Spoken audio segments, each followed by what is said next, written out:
Have you gotten ever a message that says bumping this to your top of your inbox, or per my last email, or circling back as I haven't heard from you yet, or whatever it is? You know, I think what has happened is a lot of phrases that in some ways were professional in the past have evolved, just like there's different accents in different parts of a country or different dialects have evolved into seemingly passive-aggressive phrases. The problem is many of us often have the ambiguity of not knowing whether someone's being passive-aggressive or not.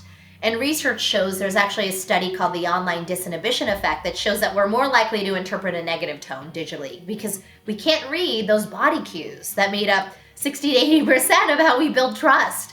And so, you know, when it comes to passive-aggressive phrases, I think more than ever, we have to give others the benefit of the doubt. We have to know when to pick up the phone and not respond to confusing phrases. Sometimes checking if our interpretations are correct are all we needed. Some people just learn a phrase because their boss used it, but then when they go to a new environment, they realize that it's actually affecting people, especially now in a virtual environment. Is there a better way to say that? Because I've certainly used that before, like, hey, just checking in on this. And I can imagine, like, sometimes people have sent that to me and I get this internal voice. They could have either been saying, hey, how's it going? Just checking in on this. Or the voice could have been like, hey, just checking in on this. And it's like how you assume they're talking to you, like, totally shapes the tone, and it's oftentimes not accurate. So what would you say instead of that? Yeah. There was a study that shows that we tend to hold our breath when we check our email. Think about how often we check our email. And we often come with this level of stress or this negative mood to it.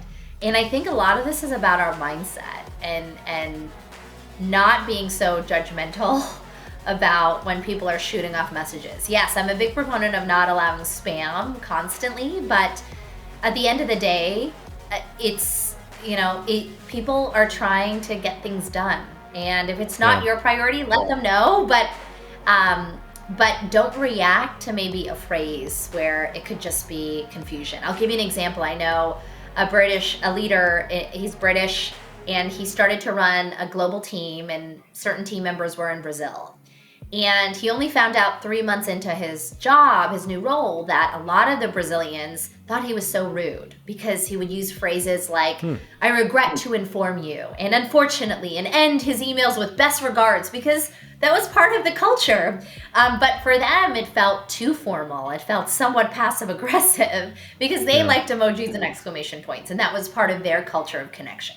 So again, not being afraid to discuss differences, as well as asking, what, and getting that understanding of what others meant and knowing when to switch to that phone or video call matters. Hey everyone, it's Jacob here. Thanks for watching. I wanted to let you know about a brand new resource that I just created called the Quick Guide to Improving Employee Experience, which you can download at employeeexperienceguide.com. That's employeeexperienceguide.com. And in this PDF, you're gonna learn exactly what employee experience is, why it's important, and you're gonna get some action items, some things that you can start doing right away inside of your organization. Employee experience is the #1 business trend for organizations around the world when it comes to attracting and retaining top talent. But what exactly is it? Where do we begin? What do we do? I'm gonna talk about all of that and a lot more. Again, you can grab the PDF at employeeexperienceguide.com. That's employeeexperienceguide.com. I'll see you next time.